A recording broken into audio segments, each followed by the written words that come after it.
Hello, my friends. First, please remember to tick the like button once you've watched this program or whichever part of it you choose to watch if you've liked what you've heard and want to indicate that. With that, let's proceed. Today, I'm going to focus exclusively on the situation connected to the conflict in Ukraine. The pace of events is accelerating, becoming more and more dramatic. The last 24 hours have provided clarity about both the diplomacy coming out of the United States and the military situation. I'm going to start with diplomacy, but the military situation is more important because it is absolutely clear to me that the military situation is driving the diplomacy. That has never been clearer or more starkly obvious than now. Let me anticipate by saying that President Vladimir Putin of Russia yesterday attended the command post of Army Group West somewhere in Ukraine and received a briefing there. That briefing confirmed that the military situation on the front lines for Ukraine is even more critical than had previously been imagined. That explains the diplomacy. I am sure the United States now has a reasonably clear picture of how bad the military situation on the Ukrainian front lines has become. Throughout the summer and early autumn, President Donald Trump was being provided with false information by President Volodymyr Zelensky of Ukraine, by various members of his own administration, and by General Kellogg, for example, who was taking his information mostly from Zelensky.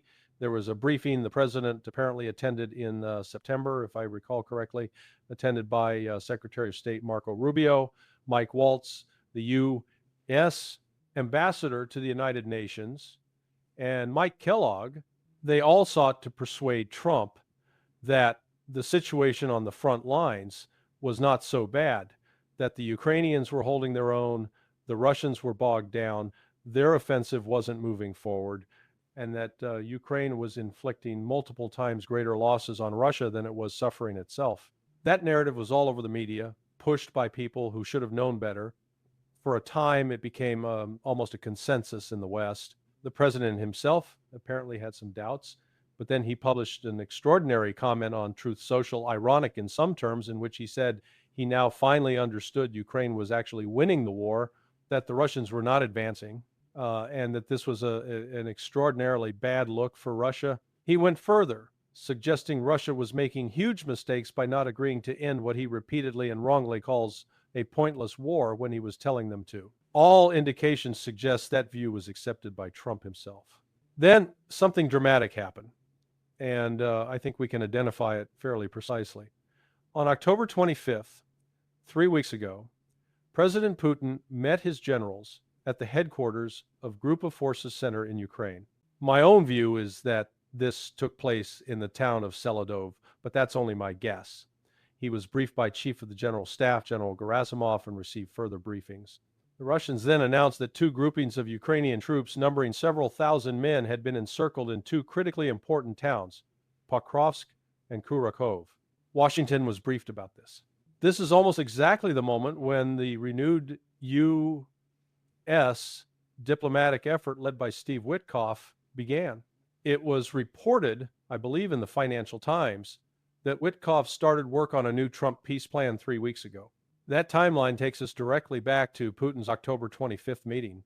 It suddenly dawned on Washington that far from Ukraine holding its own, it was losing the war, and that its ability to sustain it much longer might be coming to an end. What we're seeing now is a frantic attempt to get the Russians to stop before the collapse arrives. The peace plan being worked on goes further than Kellogg's freeze the conflict proposal and contains various items supposedly designed to tempt Russia. But the intention is obvious: prevent the coming collapse of the Ukrainian army in Donbass and ultimately across the front. I should say straight away that the Russians are making clear they are deeply skeptical. This morning, Russian military analyst Alexei Leonkov said that Kurakov, which has now fallen, as we'll see, was part of a chain of fortress cities Ukraine intended to hold at all costs. Once these cities fall, nothing will stop Russia's advance, and Ukrainian troops will be unable to resist. Leonkov said, in so many words, "We are winning, and we will not surrender our victory to anyone." Similar comments have come from Putin himself, framed in implacable terms. Now to the American proposal.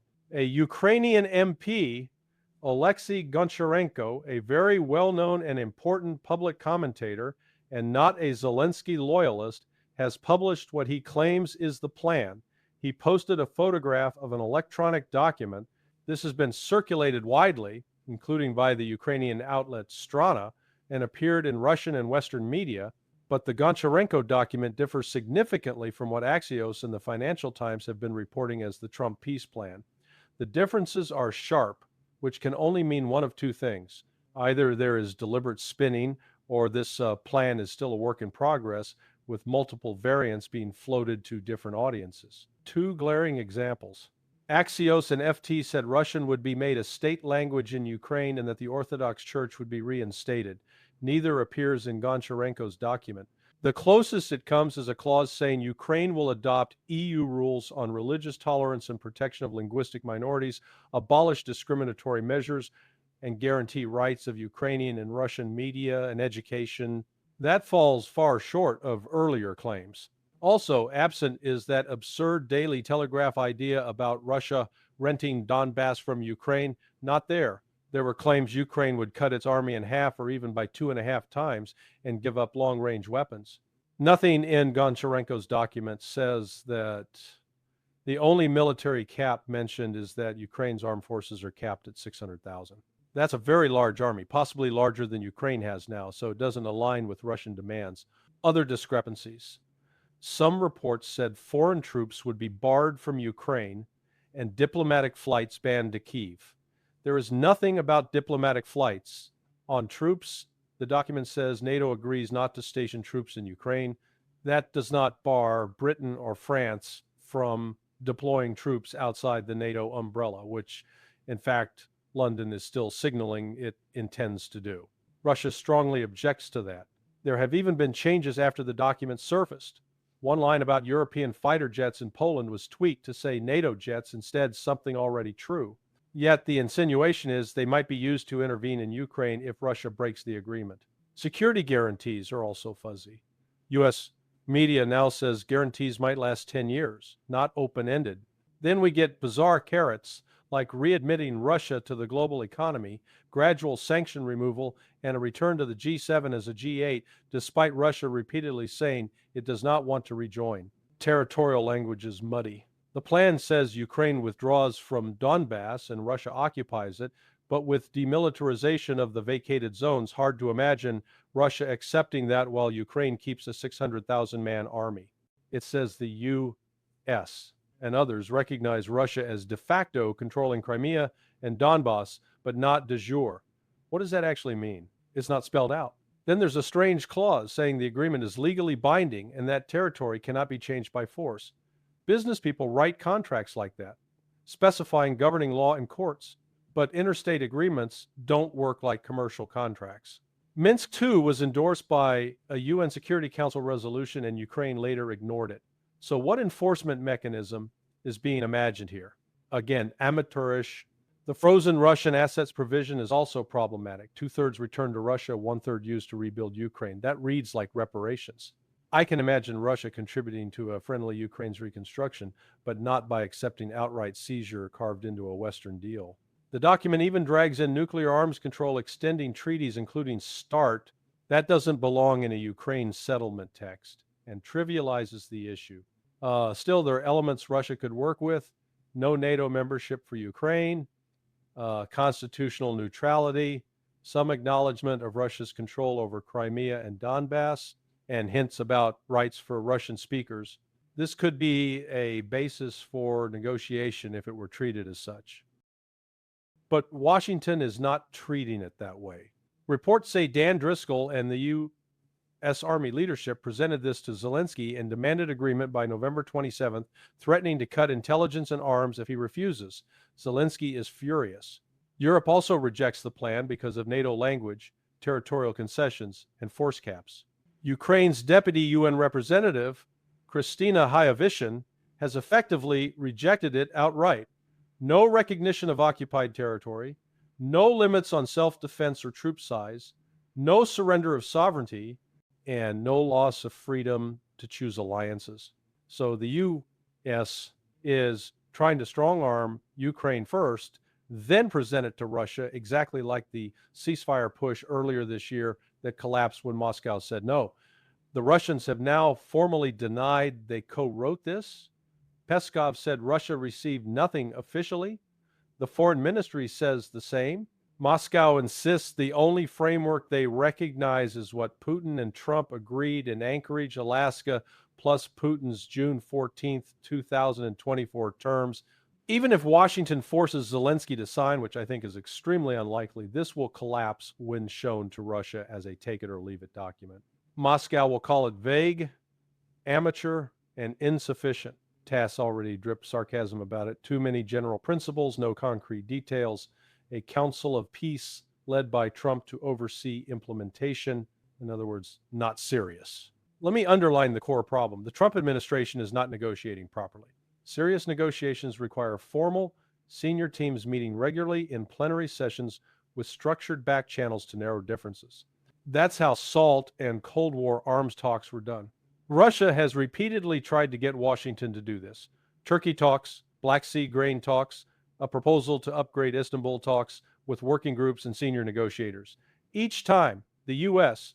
or Ukraine failed to match the seriousness, so we end up with half-baked drafts assembled under panic by talented amateurs who don't grasp the scale of what they're handling. Now, Putin has spoken in public terms that matter.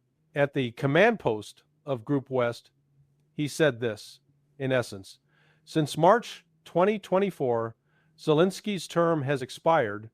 The Kyiv leadership is illegitimate, a criminal clique clinging to war for enrichment, confirmed by Ukraine's own corruption investigations. He said Russia's principal goal remains the unconditional achievement of the special military operations aims and the fulfillment of duty to the Russian people. The people of Russia are counting on results. That statement is implacable. It signals no mood to compromise beyond Russia's stated framework, which brings us back to the battlefield. Gerasimov briefed Putin that Kurakhove has fallen. Russian troops are all over it. They are fighting inside Lyman, and Yampil, near Lyman, has been taken.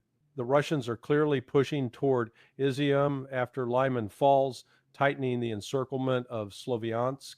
Another commander said Russian forces have broken into Kostiantynivka, reached the center, taken about 4,000 buildings, and expect full control by mid-December. He also described Seversk as being encircled and blockaded, with clearing operations already underway.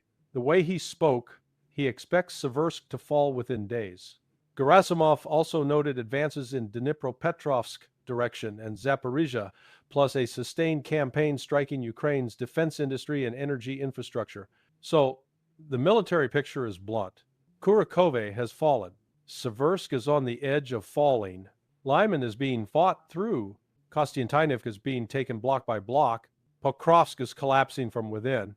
This is a developing catastrophe for Ukraine's Donbass front. Washington is in a race against collapse. They woke up too late. If a credible deal had been pushed in spring, there was time. Now Moscow smells victory. Leonkov's line is the reality: we are winning, and we will not surrender our victory to anyone. Putin's line reinforces it: unconditional achievement of goals, no legitimacy in Kyiv, and no acceptance of rushed Western drafts. So even if Ukraine were forced to agree, Russia will not accept this as final. If Washington presents it as a framework for serious negotiation, Moscow will talk. If they present it as take it or leave it, Russia will leave it. That's my assessment as of now. We'll see what happens next, whether Ukraine holds its rejection, how hard Europe pushes back, and whether the US tries to reset to real negotiations or keeps gambling on coercion. Let me remind you, you can find our programs on Locals, Rumble, X, and our Substack. If you want to support our work, please do so via Patreon and Subscribestar and through the shop links under this video. And please remember to tick the like button and check that you're subscribed. Finally, as I said at the start, I'll be traveling to Edinburgh tomorrow. I expect to do one more video from London early before I go, and then I'll be covering events as best I can over the following 4 days, even if at odd hours. French general sparks uproar with warning of losing children in potential Russia conflict. Hardliners on both ends of the French political spectrum hit back at what they framed as an alarmist mistake from the top officer. Keep that sentence in mind, because I'm going to come back to it. Politico says, an impassioned call from France's new top general for mayors to prepare their citizens for possible war with Russia was instantly condemned by major political parties. Speaking at a meeting of French mayors in Paris on Tuesday, General Fabien Mandon urged local officials to prepare citizens that they may need, quote, to accept suffering in order to protect who we are.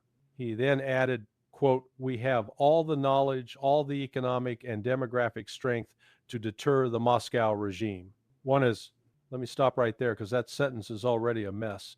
He's saying Europe has the economic and demographic strength to deter Russia, and then he pivots to war with Russia. Deterrence and war are not the same thing. In fact, they're almost opposites. Deterrence is meant to prevent war, not prepare for it. So why is he mixing the two? It tells you the level of confusion and desperation inside certain Western elites right now. Since the beginning of this conflict, especially early on, European leaders were absolutely convinced they could defeat Russia, not just militarily, but economically too. Here we are in 2025, 4 years later, and Russia is not 5 minutes away from collapsing, and Putin is not 5 minutes away from being ousted. So yes, I think everybody can see why the temperature keeps rising in the West by the day. That's why we're now getting these increasingly extreme statements. Now, let me read you the part that caused the real uproar in France. The general said that if France, quote, is not prepared to accept losing its children to suffer economically because priorities will be given to defense production, then we are at risk. What do you make of that? Here's my only question. Why exactly do we have to prepare for a war with Russia? Can any European leader answer that coherently? The narrative is Russia invaded Georgia, then took Crimea, now invaded Ukraine. Fine. Yes, those facts exist. But if you open up any history book, you'll see that European countries, not Russia, invaded each other for centuries. French-British wars, German-French wars, wars between everybody and everybody, and yet those same countries now live under the EU banner relatively peacefully. So what does that teach us? It teaches us that people can put their differences aside. It may take time, sometimes a long time, but it can be done. We know it can be done because it already has been done. So this kind of prepare to lose your children rhetoric isn't about responsible defense planning. It's about manufacturing fear, raising the threat threshold, and emotionally mobilizing societies that are not culturally ready for war. Now remember that Politico sentence I told you to keep in mind. Hardliners on both ends of the French political spectrum hit back at what they framed as an alarmist mistake from the top officer. Let that sink in. Politico is effectively saying only hardliners were alarmed that their children might be sent to war. Meaning if you're a normal human being who hears a general talk about sacrificing your kids, and you say, wait, what the hell? Then congratulations. The mainstream media wants to label you a hardliner. This is what passes for responsible framing today. Incredible. All right, next. Reparations-based loan is the best way to support Ukraine's defense, says EU chief diplomat. And just like that, we're back to Kaja Kallas. She says, many ministers today raised the issue of financial support for Ukraine. A reparations loan is the clearest way to support Ukraine's defense. It's also a way to show Russia that time is not on their side. NS translated into plain English. Take the frozen Russian assets and hand them to Ukraine. Now here's the reality. That money, Europe's own numbers, put it around $160, 180 billion buys Ukraine maybe 2 more years. That's it. So if Europe seizes these assets, what it's really signaling to Moscow is not time is not on your side. What it's signaling is this is the last bucket of cash we have, and it runs out in 2 years. That's not deterrence. That's financial triage. Kallas also said the issue wasn't discussed in depth at the EU Foreign Affairs Council on November 20th. I don't buy that for a second. I think it was discussed intensely, but they couldn't reach consensus. So she downplays it on camera. She then adds, supporting Ukraine is a better deal compared with the cost of a Russian victory. Here's what's odd about that statement. She frames it as if supporting Ukraine automatically prevents Russian victory. Those two things are not mutually exclusive. Europe has supported Ukraine nonstop for 4 years, and Russia has still kept advancing. So why pretend it's either or? Reality is they've coexisted the entire war. Next, Europe must participate in peace process, says Italian Foreign Minister Antonio Tajani. He says Europe must have a role, that Ukraine is a security barrier, and that if Ukraine falls, the risks for Europe increase, and they cannot allow it. This tells you something important. The Trump administration's peace proposal is making European leaders extremely uncomfortable. Why? Because under the current format, negotiations are being carried out directly between Russia and the US, with minimal input from Europe and even Ukraine. That's a problem for Europe politically. But here's the bigger issue. If Trump sincerely wants to stop this war, who in the West has done the least for diplomacy? The EU's track record in the last 4 years is basically sanctions, regime change rhetoric, and war mobilization. They've held peace summits without Russia, which is performative theater. So, yes, I understand why Trump bypasses them. I said this long ago. If Trump wants this ended, he goes directly to Moscow. Europe doesn't like being sidelined, but Europe also built the conditions that made it inevitable. Next, Nordic countries paying most for Ukraine, not sustainable. Swedish foreign minister says EU must seize Russia's frozen assets. This is still Stendergaard. And notice the word she uses now, seize. For years, Europeans were told, we're not seizing, we're borrowing. Now they admit it's seizure. You couldn't make that up if you tried.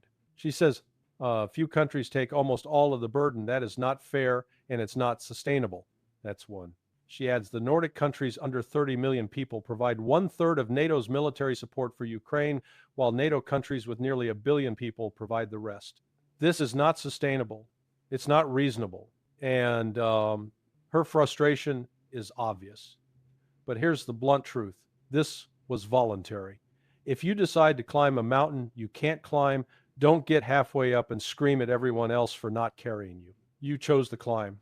Own the decision. Then she makes an even more astonishing statement that the EU has spent more importing Russian energy products since the war began than it has spent helping Ukraine. So therefore, if the EU seizes frozen Russian assets, it balances things out. Meaning we bought Russian gas, so now we'll confiscate Russian money to offset it. That is the logic being offered as diplomacy.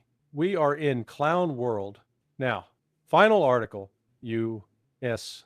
Chargé d'Affaires Julia Davis. We are moving at an aggressive pace because peace cannot wait. She praises the motivation and engagement of the Trump administration, Driscoll, Rubio, and so on. And listen, she's actually making a valid point on motivation. The real question is, where did this sudden motivation come from? Why did it appear precisely when Russia is advancing across the front line? Because the answer is simple. The longer the West waits, the harder this gets. As Russia takes more and more Donbass, the West loses leverage. And there's another element. This is a global eyesore. The world has watched Russia versus the collective West, and the collective West hasn't looked strong. If they wait until the entire Ukrainian front collapses, the diplomatic fallout will be far worse than what we're seeing now. So they're sprinting to freeze the war before the battlefield decides everything. A senior U.S. official told Ukrainska Pravda that Driscoll emphasized hard decisions for both sides, mutual concessions. That's true in theory. But here's the detail the West keeps ignoring. One side can secure what it wants on the battlefield. So yes, both sides may have to concede something at the table, but one side controls how many concessions it makes because it holds momentum on the ground. That matters. Driscoll also said Trump expects progress in the shortest possible time frame. That tells you the Trump administration does want something done, and not because they woke up moral one morning, but because if the war ends in total Western defeat without a negotiated settlement, the U.S., NATO, and the EU wear that humiliation forever. And they're thinking about deterrence after this war, how they're perceived by future adversaries. That's what's driving the rush. As for Zelensky's concerns, that's another conversation altogether. All right, my friends, I'm going to leave this episode right here. Let me know what you think. It's been a pleasure as always, and I wish you a very good weekend. I'll catch you tomorrow Take care, and bye-bye.